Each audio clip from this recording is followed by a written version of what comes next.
leader of the movement for progressive change. He's one of several Liberians who believe Liberia can move forward when he becomes president of the country. Mr. Freeman, I'd like to say good morning and thanks for always accepting our invitations to be here. Sometimes you come, sometimes we too have to call you. It's good to have you. Thank you, Mr. Jackson, and good morning to those in Radio Land, and good morning to members of the media that are here from various institutions. How is life treating you? God is very good. It's okay. I can see it. I mean, just for the sake of asking, but I can see it. It's clear. How can you see it? Well, it's visible. Okay, like yours. Well, I don't know what. That's a good one. But how's everything? How's the Royal Ambassador? How do you call the place? Cinco Palace. Cinco Palace. How is it now? It's good. It's open. We're looking forward to hosting you and your better half. I think the launching of couples weekend where you go Friday and you exit Sunday. Okay. And that includes everything, lodging and all that. And they have lots of other programs. I will have a meeting with them today to understand the programs. How do you manage business and politics at the same time? They knowing the kind of way Africa is and the kind of politics we do, the way we do it? It's simple. I hold people responsible for the responsibilities we convey upon them. And that's why when you hear me talk about the presidency, we talk about the presidency because we're already doing it. We own different businesses, but we hire people, and those people are held responsible for the task. We give ideas, we give suggestions, we have regular meetings, we, talk to them on the phone. But I'm not the guy doing the work. You are the one doing the work. So if I own this radio station, we set up a team of leaders, finance, marketing, management. We talk mainly to the top managers, right? The finance and the top manager. So I speak to you. We have benchmarks of things that you have to accomplish, and if you don't accomplish that, that's the basis upon which your performance is reviewed. So we have KPIs that you have to meet and all that. So it's easy. It's very easy. As a matter of fact, we're adding additional line of operations again, and sometimes people say, where you get the energy from? Well, so far as there are capable, competent people available, they are the ones that's going to do the work. My job is to set up the vision and then keep in touch with you to ensure that these outcomes are realized. Do you care about people's political affiliation to hire them? In fact, I don't even hire. I don't hire. We have an HR team that does hiring across the region. So nobody that have come to us will tell you I was in the room at the time when they were being hired. I don't care who you voted for, which county you're from. That's not my focus. My focus, and these are the things you see I say about the national government. You make me president, I don't care which party you voted for, where you come from. If we don't have the capacity within the party, the focus is not about the party, the focus is about the country. If Mr. Clarence Jackson voted for Party E, and he's one of the best guys in the media space that can articulate Liberia's position on the world stage, he's going to be my man. I'm going to call him and say, Mr. Jackson, come and join us for our country. And we'll hold you to KPIs. These are the things I want you to accomplish. When you run that way, it's easy. And I'm not looking for an opportunity to critique you. A lot of my colleagues make mistakes, but that's not my goal. Once you make a mistake, we see it, or you fall short, we encourage you. The goal is to get you to get the job done. If you continuously fail, then you've proven, in spite of all of the persuasions, encouragements, if you continuously fail, then, of course, you've created a corridor for permanent separation. Will you be a good president of Liberia? And I'm asking this because every time you come on the radio and other public areas, you talk about waste in government. Right. You talk about cutting down waste in government. It seems you're so interested in cutting down waste in government. And this one may seem personal. Right. But I have to ask you, please. You look stylish, by appearance, by nature. You look stylish. So, I mean, Are we not going to have a president who will ride a $5 million bulletproof car, knowing the way you are, the stylish way I see you all the time, the fancy way you are? What kind of president will you be? Will you still cut down Mr. waste when you used to certain things? The last time you came here, you're talking about your watch. Right. That costs a little over something, $500,000. Right. You're so stylish. That's a very beautiful question. Thanks for asking that. And let me also remind that, and I will turn this gun on you. People don't know that I didn't come to know you in Monrovia. Yeah. I got to know you in Banga. And when you were just down the line in Banga, you a young man hustling, you went to the radio station, you rose through the rank, you transitioned to Monrovia, got to OKFM. Today, through your involvement, participation, because there were other people sitting in that seat before you. Today, you are here. Today, your standard of living have changed. Obviously, the Clarence Jackson that you were in Bond County, or even when you first came to Monrovia, you're no longer there. That's how my life has changed. You know, I started from yesterday, several years ago. Like I posted a story about how I used to sell live cows, right, and not cars. I'll tell you a unique story, then I'll come to this specific. I used to go to Danane to buy the cows, and then I found out that the guys from Danane were buying the cows from Bobo Dioulasso. Bobo Dioulasso is the second largest city in Burkina Faso. They were also buying it from a place at the Ivorian-Mali border called Tangelela. So here's the deal. I decided as one of the first Liberians to go to Tangelela and to Bobo Dioulasso. You know what happened? The cow cartel in Danane went for my neck. I couldn't cross my car when I came because they went to the gendarmerie and they whatever they said, you know, my French wasn't so good and they were speaking the local languages. So I sat down and I said, you know what? I'll figure another way out. When I bring the cow, when we brought the cow from Bobo Dioulasso or Tangelela, I would drop it in Danane. Guess what? I will let the local guys, I will pay them and they will walk the cow from Danane to Bwenta, which is the side of the Liberian border. The border side with to Logwato. Yeah. Once they walk the cow, they cross the cow into Logwato, because a lot of people move the cow along that road for you know the breeding and feeding purposes. They walk my cow, I'll get a truck from Monrovia that will come. Those days there were no telephone, so you send somebody, the truck came, and I took my cows. Every step of the way, I managed to navigate and I managed to find a solution when I have a problem. So when it comes to the issue of Liberia, the first question is, who owns the taxes that we collect? Is it for the president to spend $25 million on a mansion? Is it for the president to give $18 million to a NSA? Or is it for a president to spend only $8.4 million on goods and services for the educational sector, which translates to less than $8 per year per student? The money is for the people of Liberia. One of the biggest mistakes we make in our country, we put poor people in power. We always do that. You think that is a mistake? That's a big mistake. They are poor, honest people. Well, no. There are poor, honest people, but since human being is not like okra, that you can know from the outside that this okra is not good, it's good to put successful people in power. Consecutively, people become successful when we put them in power. They look good. They build a house. Their lives change. I mean, look at the president himself. President Boyaka was practically sleeping and was giving up on life. Today, he has a renewed hope. Everybody says, oh, the Papa skin shiny, you know, overnight. But this is the same man, after 12 years of being vice president, could not even afford a private medical trip. It became a national issue. So the truth of the matter is, when you don't have anything and you get to political office, your objectives are different. You want a house. I have houses. That's not my goal anymore.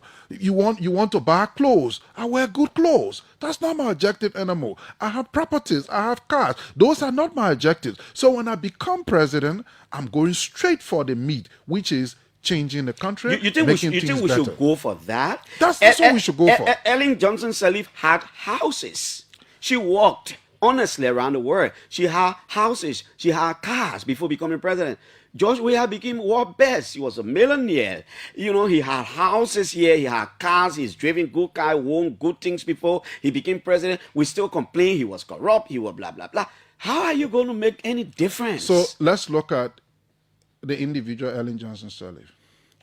Most of Ellen Johnson Sirleaf's scope of work was not in the private sector, it was in the public sector.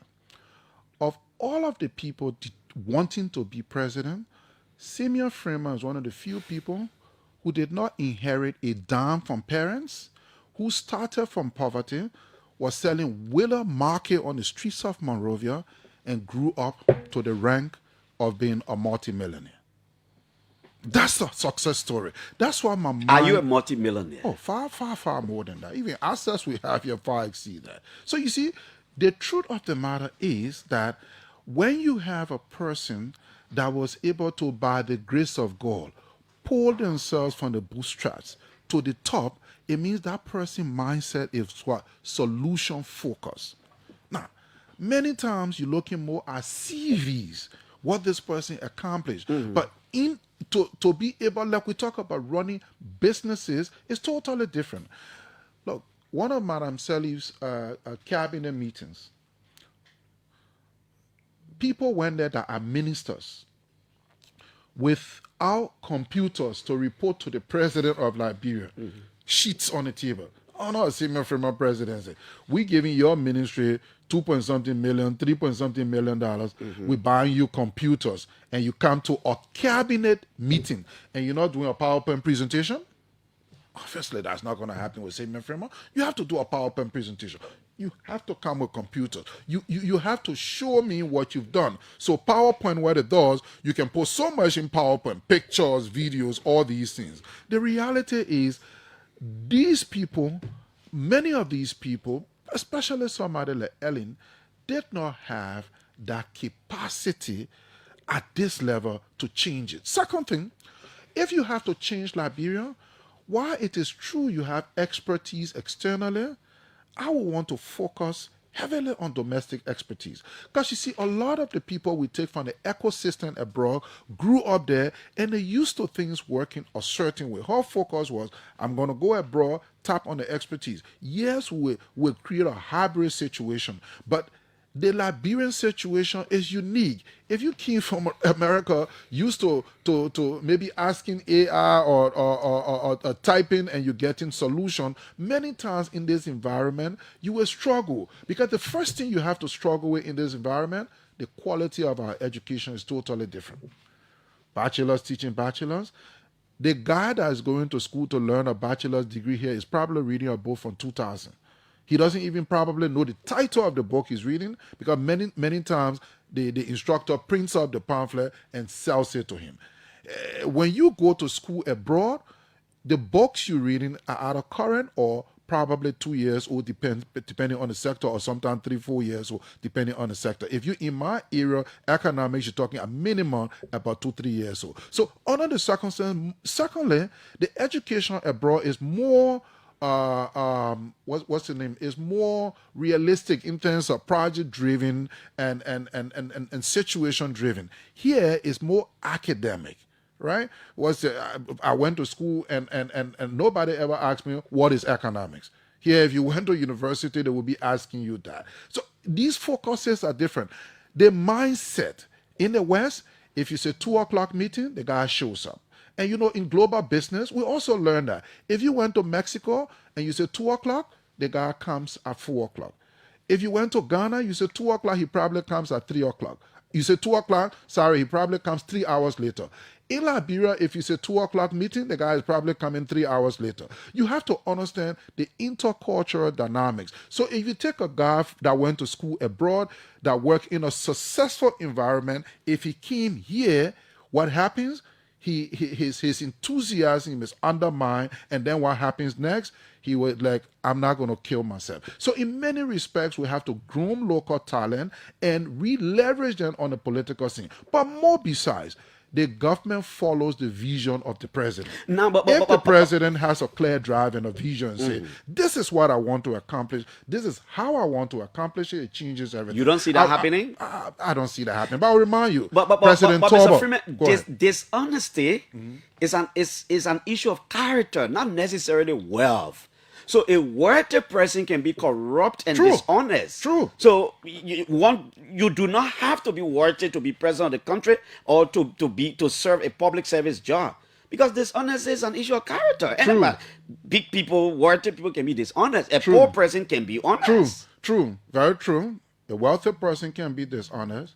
A poor person can be dishonest. But science have proven the probability for this poor guy to want to acquire when he gets in the position is much higher as compared to the guy who's already living the dream.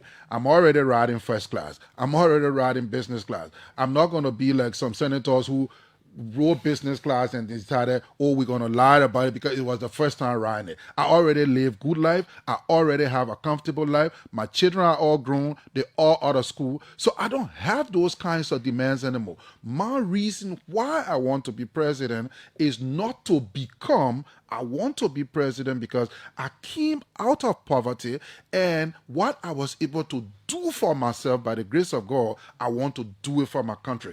Every time I go out, every time I'm consulted, people say, but why don't your people see you? And it's unfortunate because this country has so much potential. Sometimes when you say the things, some people joke about it. A lot of people take it seriously. A poor country like Liberia, why were we even building the executive mansion several years ago? That thing was built in the 50s, 60s. Why did we even build it? Today, that thing is taking about $25 million out of the entire budget annually. You mean the renovation?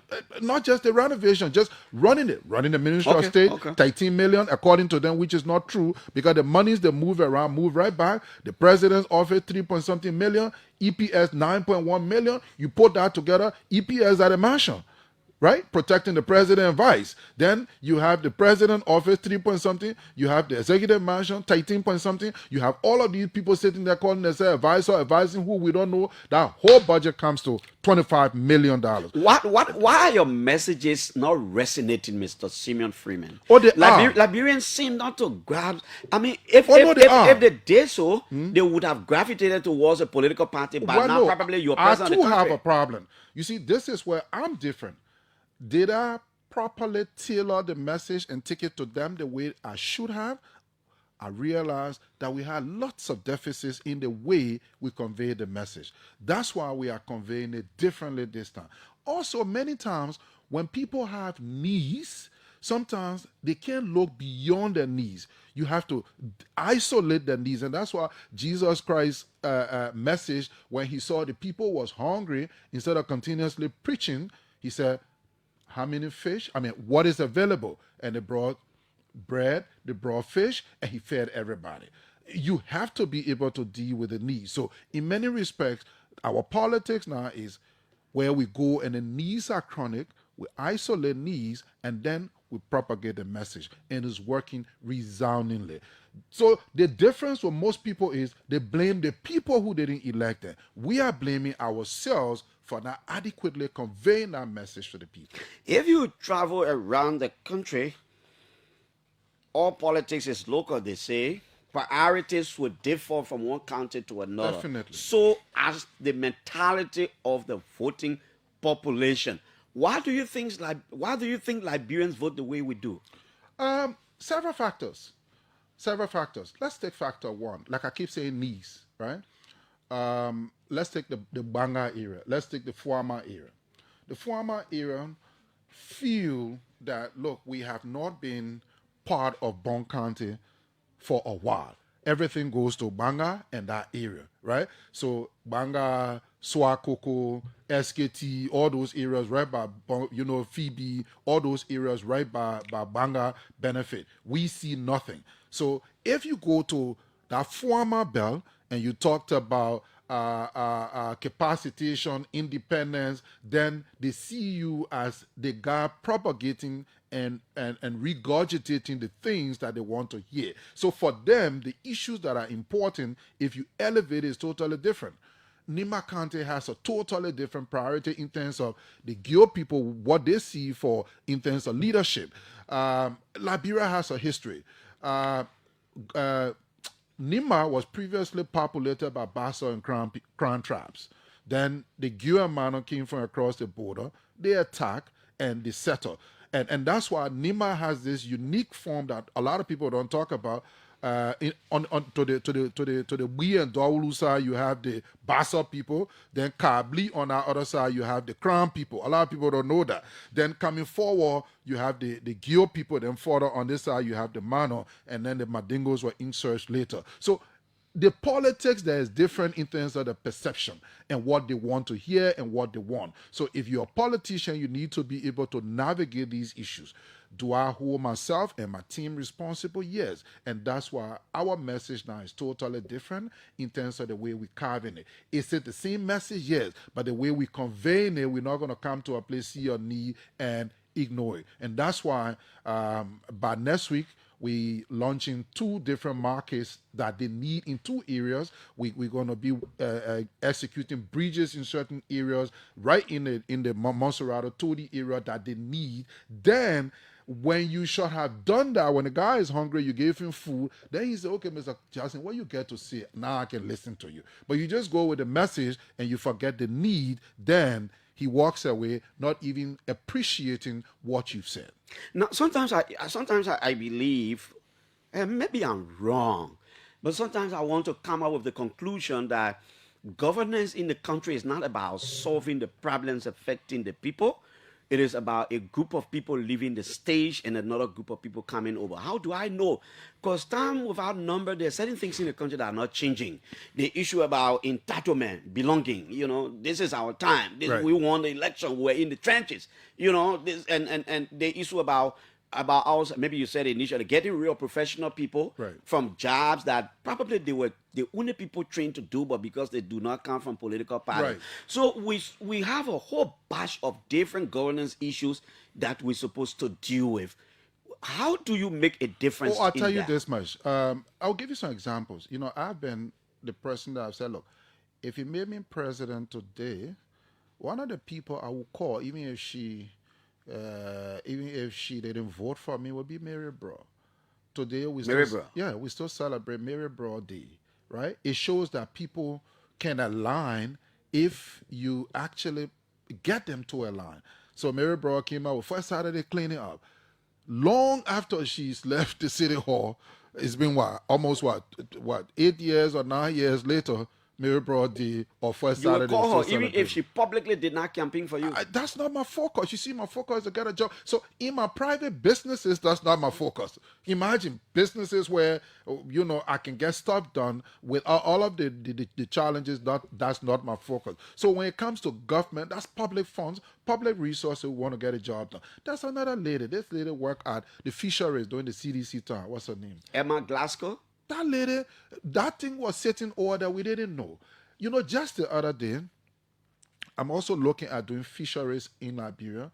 When I look at the numbers, Liberia imports about 88% of her fish stock. That is serious. I didn't know that. But by going over there, this lady was able to attract so much money. If I became president, that lady would have still been there. She would have gotten all of the support. People in any government, even in this government, if there are people that are doing very good job, so far as you're a professional, you have some real local roots and you understand the dynamics, you're going to be my man. You see, the beautiful thing about national development is you're looking at the outcome. Chief, when you present your passport, those are also travel a lot. When you present your passport externally, they don't see parties, they don't see tribes. What they see is a nation. In the end, when nations are compared, just the other day at the Russian Economic Forum, when the president of Tanzania spoke, it was a moving moment for me. The government was talking about things they have done and how those things are very much important and necessary to attract external investment. Investors are looking for certain structures, situations in order to come into the country. Many times we don't see that. So in order to build that kind of outcome, you have to go beyond party. And this is the thing I would like to say to some of my other friends in other parties that are leaders. Mm-hmm. That whole thing about we're in the trenches, we voted for you. Those people talk to somebody, but ultimately the people that voted for you are the people of Liberia. Boyka, Was it the people that spoke for him that put thousands of people out during the time of the rain? What are those thousands of people getting? Nothing in return. So if you run a country in which you're only gonna reward a few people, guess what's gonna happen? The bulk of the people that saw nothing will see your back at the next election. So I think importantly, that perception that you have that, well, it's just about change of the guards, not necessarily. Have you listened to some of Boyka tips prior to being president? Oh, I will persecute the corrupt people. But Boyka himself publicly said $10 million mansion was built. The money came from different sources within the government. Ministers put the money together. He who is fighting corruption have not identified who those ministers are, where in the budget they got that money from, but the property says there. He said, oh, the property is for the government of Liberia.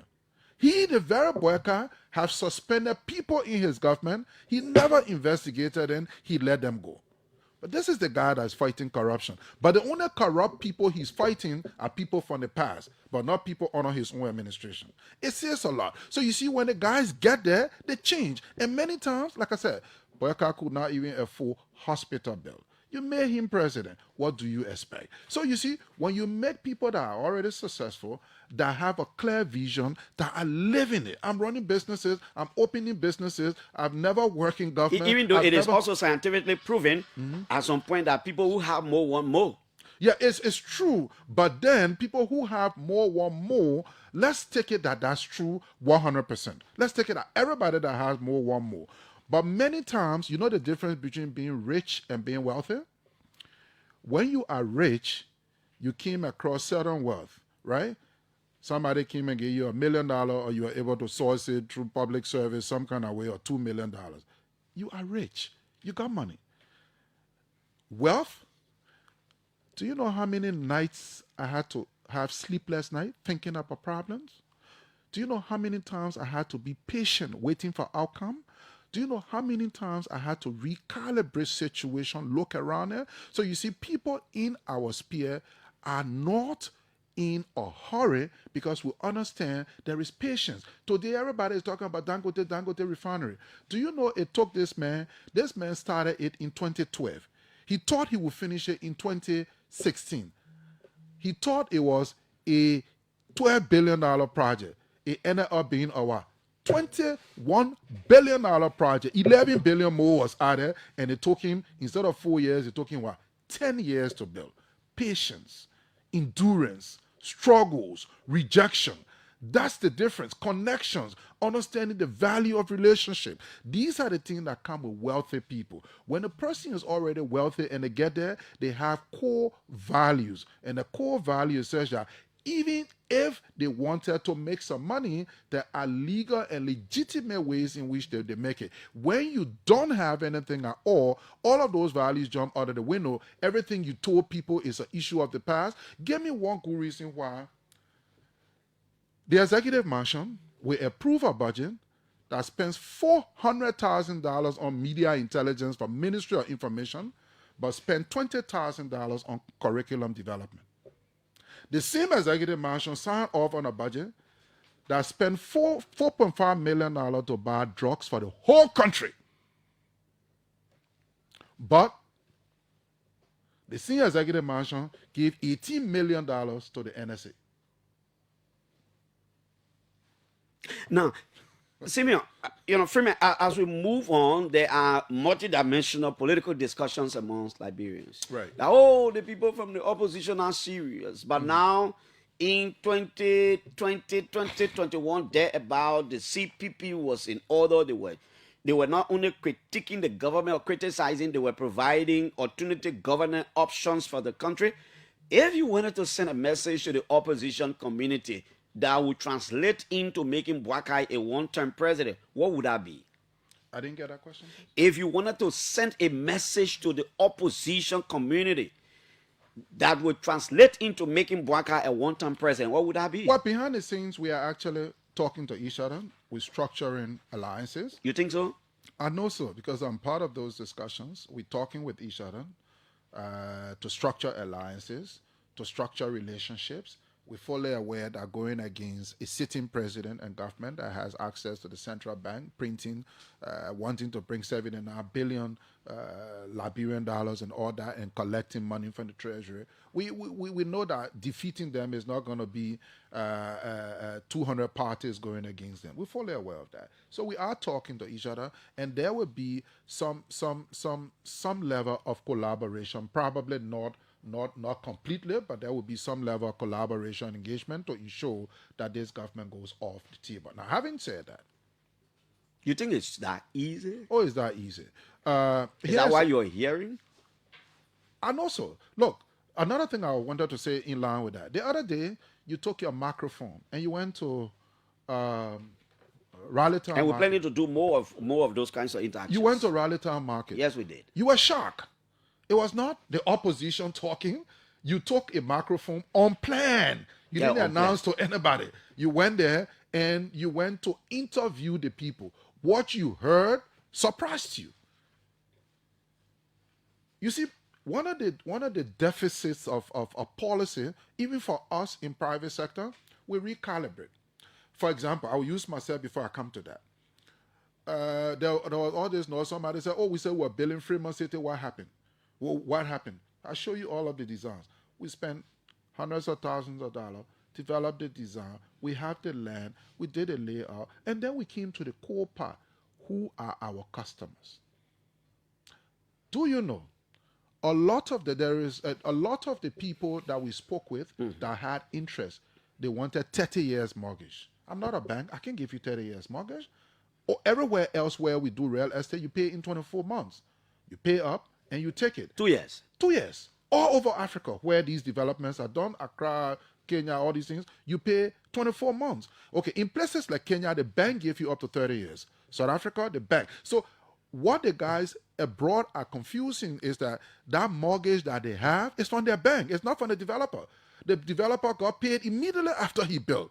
The bank gives you the credit. The banks here don't have that capacity to even give you 10 years. So the banks here, when Mills Jones was governor, he set up a fund that the banks could tap on and they could give you up to 5-6 years. That's between you and your bank. For me, I can give you that. So under the circumstance, it's stalled that execution. So coming back to these core issues, the public is seeing that what the government said and what the government is doing, there's a big gap between that. And that's why when you go to the street, they say it. So let's even take a worst case scenario that of the many parties, maybe 30 or so parties or 40 parties, say four of the key ones came together to mount a pressure.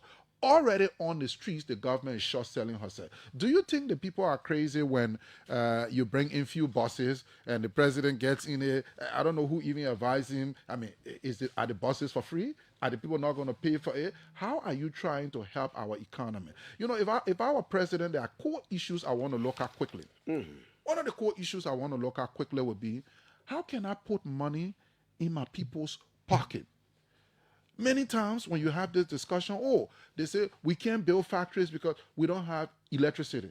Liberia right now has about, according to their data, 136 megawatt of power. Right now we need, our peak consumption will be, according to their estimate, 385 megawatt of power, but we need up to 700 megawatt of power installed. We don't have that. That's billions of dollars. So we're waiting for 2050 before we start to build the industries we need to build. What about Nigeria that have all of these industries? What kind of power are they using? If you've been to Nigeria, you find out they have all these power challenges. Even the Dangote refinery has their own power infrastructure. Every major factory has their own power infrastructure, including us. So the truth of the matter is, can we turn Sino County into an industrial hub sitting on the coast? Yes, it's possible. Can we have a private power infrastructure there that run those industries? Yes, it's possible. If we don't do that, what do you think is going to happen, Mr. Jackson? Take a drive down to Cinco. Almost all of the key buildings on that main avenue is owned by who? Foreigners. Foreigners. You're a journalist, you know that foreigners, they own it. Government is spending, according to them, collecting about 1.2 billion. probably about 50% of that money is going on payroll. It's going to rise because Mr. President, I don't know who the economic advisor is, putting about 10,000 new names on the payroll. I think they're paying all of the chiefs or something. I just saw that the other day, and I have not verified that, but it came from their own sources. Now, having said that, These are the things that people want. These are the things that will make the chiefs happy. They think they have been working. This is why you are a leader. When you are a leader, if your son come to you and say, "Daddy, I'm in school. I want a laptop. I want a tablet. I want a smartphone," those are things he says he wants. The truth is, does he actually want that?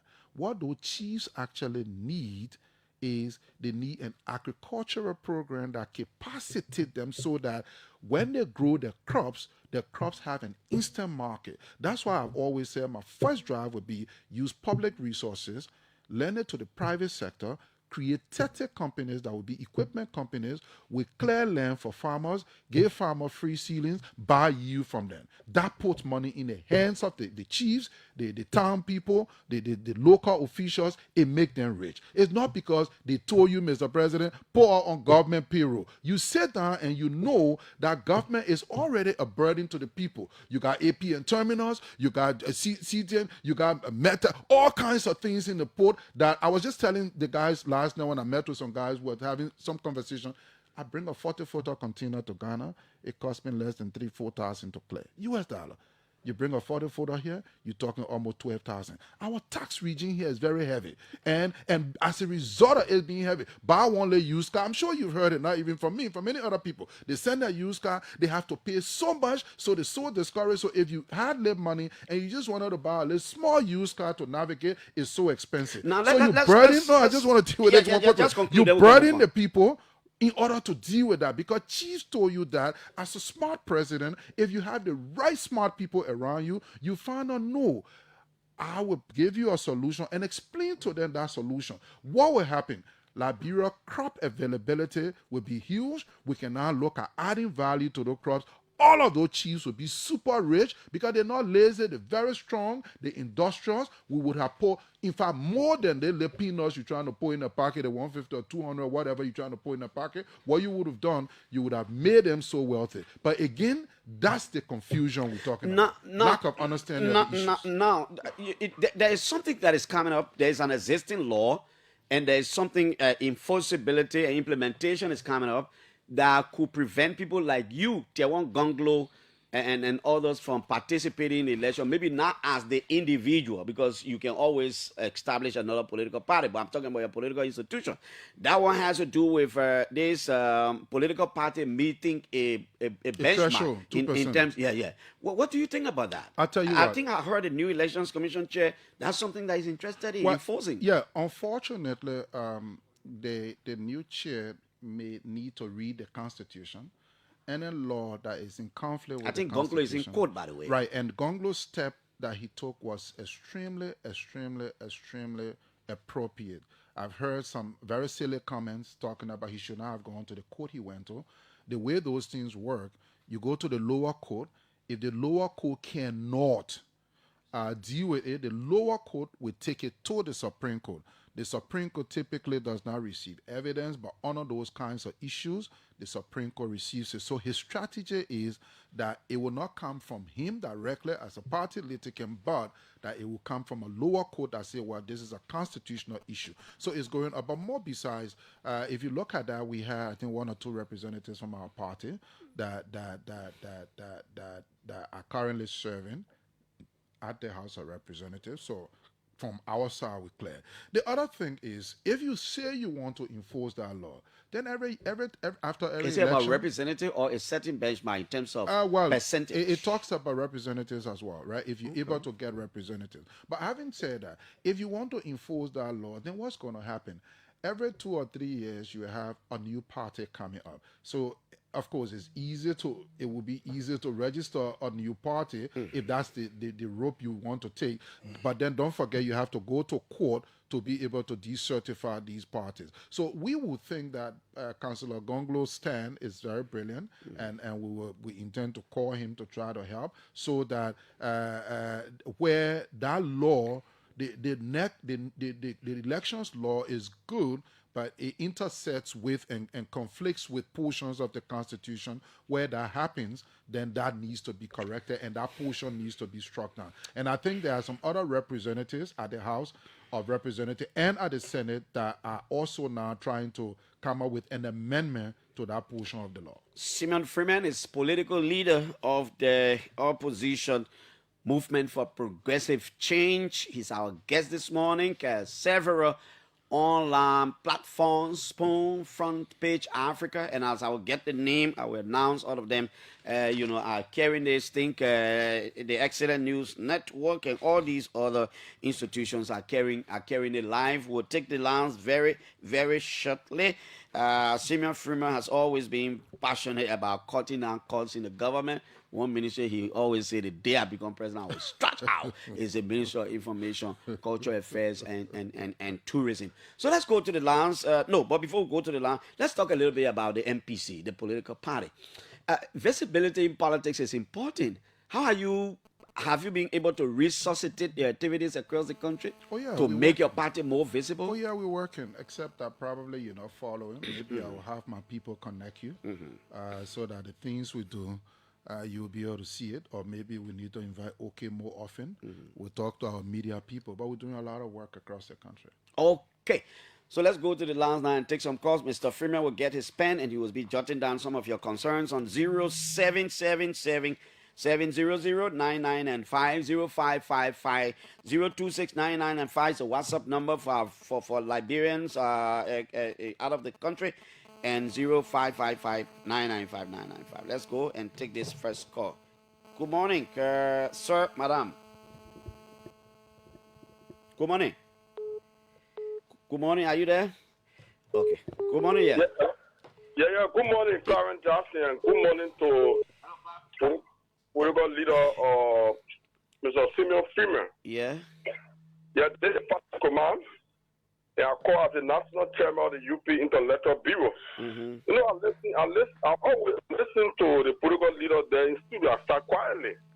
You know, but somebody he acknowledges sometimes he can put platform when it comes to governance. You know, it can be oscillate. You know, it's not in conformity with modern reality. For example, with modern data of governance. Last time I listened to Mr. Freeman talking about saying he would disband the army, Liberian. Are you kidding me? No, but he didn't say that today. I thought we'll comment on some of the things he was talking about today. So we keep track of the things he said, the things he did not say, and all those kinds of things. But thank you. Hello? Good morning, but why is your phone so low? The thing is on loudspeaker. Good morning, let's hear you. No, Minister Barnes, you're not on. I guess somebody here from... Hello, on the other line? Oh, wow. You call and you're on, you're not talking, so I got to let you go. Yeah, Barnes, go ahead. Assistant Minister Barnes. Yeah, good morning, Clarence, and good morning to Mr. Freeman in studio. Yeah. So, Clarence, when you sit and listen to Mr. Freeman's analogy for governance, you tend to understand why his votes never crossed 5,000 nationwide. And here is it. Is that really true? Maybe we need to check. Here is it. Is there any country in the world that does not have an office for the president and his staff to work from? For a presidential candidate to say he will turn the executive mansion into a hotel tells you how profit-making mindset. That's the only thing he has. But this is what I like to see. With all of the solutions for the Liberia problem that Mr. Simeon Freeman has, he doesn't have the solution to solve DSTV problem during the rainy season. Until Mr. Freeman can solve that one is personal business. As president of the country, as president of the country, he will be sitting on the resources of the state that could be far better than the resources of DSTV. If Mr. Freeman cannot satisfy we who are the customers of DSTV that do not even reach 1 million, how will he satisfy the Liberian people of over 5 million? Okay, thank you. Let's take other calls. Good morning. I see the government ministers calling back to back. Good morning. Do we have you here? Do we have you? We done. So we go back here. Good morning. Good morning. Good morning. Yeah, good morning. Larry, thank you today on your show. Okay, This is my sister. I'm calling from Clarendon. all right, man. Sisi, let hear you. Yeah, my brother who left the land, he told us to start personality. You talking about the man DSTV, but you're coming here today, it's fluctuating today off and on. You're not going, but you call yourself government. See the country how you looking now. If work out here, see how you looking, what put more on the man spoke in mind. Go to the issue by side, that is their personality. Yeah, the whole government, no water running. It's not inside all lying to us. The whole government not going off and on, all of that to look out to buy one after all. Two things they will not get going in our community. They want a type personality. What's the issue? That's the point I want to make on your show. Thank you. I want to make your show in the morning. Thank Okay, you. all right, man. I don't know, man. C or man T. Thank you so much, man. Hello, Good morning, Clarence. Mr. Deputy Minister Danielson. How are you? Well, I'm doing great. Let's hear you, sir. I'm following the conversation from Capitol Hill. Okay. You know, Clarence, I've come to terms with the fact that the public should not. There are many briefcase political parties in the country, and I can understand that Mr. Simeon Freeman is always seeking the attention of the public. He goes on the radio and he made the obsolete suggestion that absolutely we come across as being very weird to people who live in a constituted democracy. The other day you were on your radio and he said you want to make the executive manager into a hotel. I would have expected him to follow up on that conversation to tell the Liberian people what he actually meant. Today, he come in the studio and say, if he become president, the Ministry of Information will not exist. Everything. Mr. Simeon does not understand that in this contemporary age and time where social media is very predominant, the need for government to effectively communicate her policy is very important. It cannot be overemphasized. So every time he goes to the radio, he say, "Oh, why are they giving the Ministry of Information money?" So I do not have problem. We live in a democracy. It's good for people to come to say they want to contest election, but these are briefcase political parties, like my friend Van said. How many elections has he contested? Has a vote even passed 5,000? So it just Some of the people who are winning votes today, elections today, contested over and over and again. It has to be your democratic performance has to be on an incremental basis. When you contest election from 2005 and up to the last election we had in 2023, you cannot even come among the first 10 candidates. Then what are you wasting your time for? Okay, Mr. Minister, thank you. Thank you. Let's take another call. I'm sure from the United States. Hello. Hello, are you there? You've been on this line, my friend. Yeah, I'm here. Yeah, go ahead. You are now on. Yeah. Yeah, Clarence, Liberian politicians are noted for talking big and not doing what they need to do. Okay? You don't have to be president before you are felt. The Liberian people are feeding your activities around. What has Simeon Freeman done for Liberian people to know, say, oh, yes, is the guy come to power? He's going to do better for us. It's not only big talking and criticizing government. What did President Boakai do prior to being president of Liberia, vice president? Okay, this is the problem I have with Liberians, especially. Well, what have the president done before coming to power? What have these other politicians done before coming to power? We need to now start setting the bar. Parents, the bar need to be set. No, but you saying it, I'm asking you. You saying what has Mr. Freeman done? I'm asking you now. What in your own question and in the context you're speaking, what did Mr. Boakai do prior to being president or vice president? What did he do? Because that question is specific. No, this is what I'm saying. Right now, President Boakai, if for any reason, if he did not do anything before come to power, we now need to set the bar. Okay, thank you. Set the bar. Let's take this final call for 30 seconds. Who you will talk now? Hello? Good morning, Mr. Jackson. Yeah, good morning. Because you called first, the line was just like that. Let's hear your final caller. Okay, my question to Mr. Freeman is, under this government, the Ministry of Transport, the statutory ministry, the functions were forcibly taken from the ministry. Mm-hmm. And what will he do when he become president? That's the question, right? No. Let me come to my point.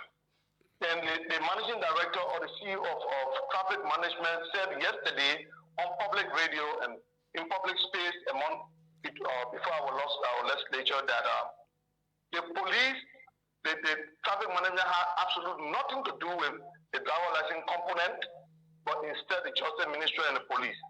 So I'm asking as one of our opinion leaders and political leaders, what would be the next step? What's your name? What is your name?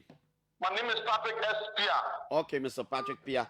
Mr. Freeman will come back to you. You can take the rest. His question is the Ministry of Transport's function was taken. Most of his function was given to a company. The company comes out to say the issuing of license split is not their function, but a function of the police and the Ministry of Justice. What do you have to say about it? That's a question. Right. Okay, so we can take the rest of the 4 minutes for you.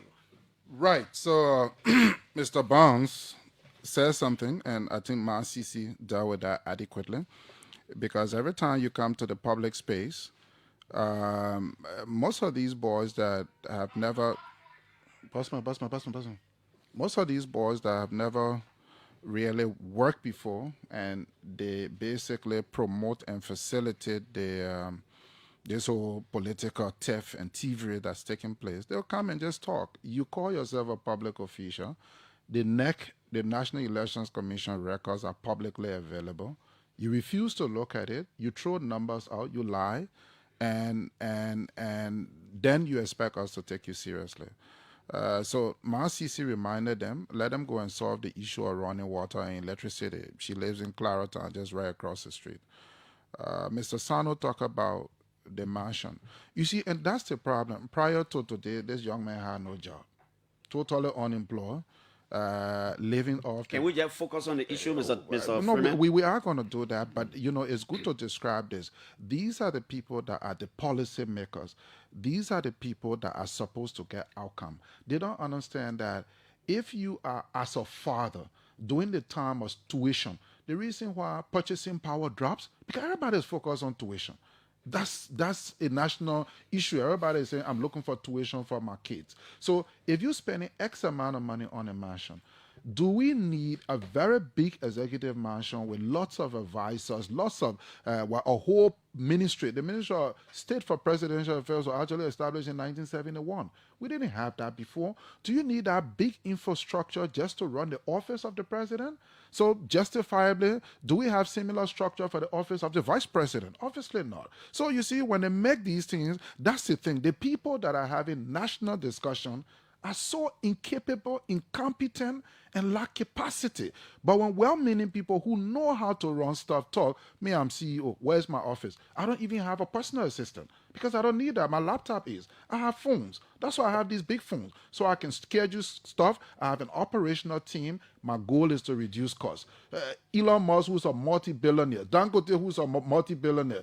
Have you seen a private office for Dangote that collects more money than the government of Liberia? Have you seen him erect a whole bill and say that's his private office? He has a business office where the entire staff stays. So the way the government is structured, you have ministries and agencies of government. The president himself he's not a minister of commerce. He's not a minister. So these boys are so young, they don't understand. But again, somebody has to talk because, of course, that very ministry gets $300 and something thousand for the Liberian news agency. They have not published one newspaper, nothing. They're chopping that money. So if you put the 400,000 plus the 370,000, that's 770,000 Sano eating. So of course, the bulk and barley news. He will talk. There's a way people can spend government money. One man can just eat the money, take money. One of those. Is there any other thing that we are out of town now? Then this guy from the States talk about what have I done.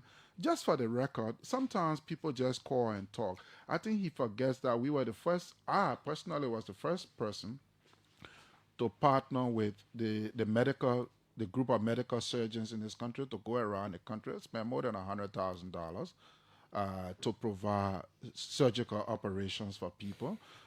We're still providing that. Just I think about 3 weeks ago, we're in Bassa, where we launched the scholarship program at the university. We've done some at other universities. Today they have the internet. We talk about the market stores. We talk about the many things we've done.